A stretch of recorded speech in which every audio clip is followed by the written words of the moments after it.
Why, hello there, I'm Professor Joel, and welcome to another episode of Planet Scrappy Reviews. That's right, it's Planet Scrappy still. I am reviewing some Scrappy-Doo episodes until September when I will return with my regular Scooby content. I'm just taking a little break from YouTube and I'm just knocking out some quick Scrappy reviews, as it is my goal to review every Scrappy-Doo episode and Scooby-Doo episode.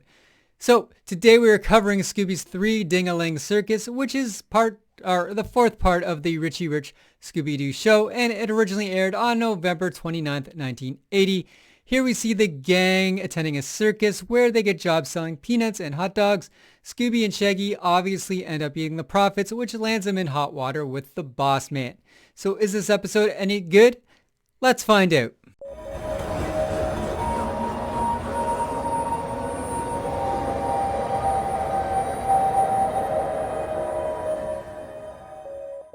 The episode begins with the gang attending the circus. Shaggy and Scooby are terrified by a poster of a lion and rush into the circus, where they are terrified even further by an annoyed gorilla. Short on funds, the gang can't get in to see any of the exhibits, so they get a job selling popcorn, peanuts, and hot dogs. Unfortunately, they eat all of the food as they stand back and watch all of the entertainment going on in the circus. I told you we'd get to see the circus. Great, huh?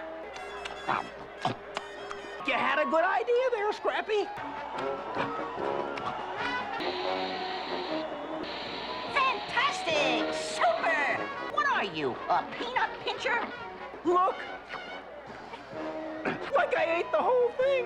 You what? There go the profits. The boss spots that they've eaten all the food, so the gang run away in fear. Chasing the trio around the circus, we get lots of circus-based hijinks. For one gag, we get Scooby and Shaggy dressed up as a lion, and Scrappy as the lion tamer. Unfortunately, Scrappy leads them to a real lion, where they end up putting on quite the show for the audience. The gang disguise themselves further by dressing up as clowns, and they are drawn into a high wire act involving a clever seal. Finally, they are launched afar as a human cannonball. The audience is impressed, which makes the boss happy enough to hire them on as full-time performers. Scrappy is happy at the news, but Scooby and Shaggy run off in fear.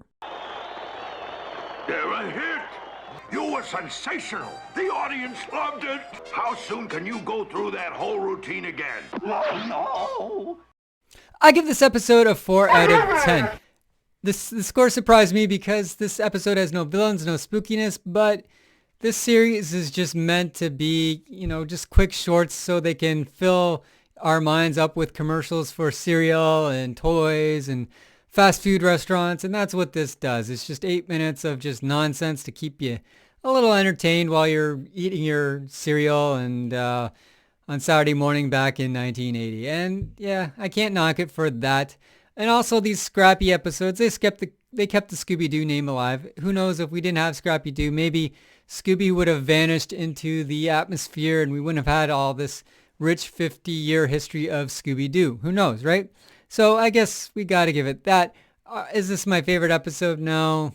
Will I watch this episode again? No. But it's not that bad. It's kind of funny to always see the gang get jobs and then kind of wreck their jobs by being terrible employees.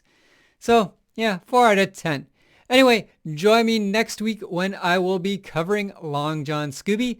Until then, stay spooky.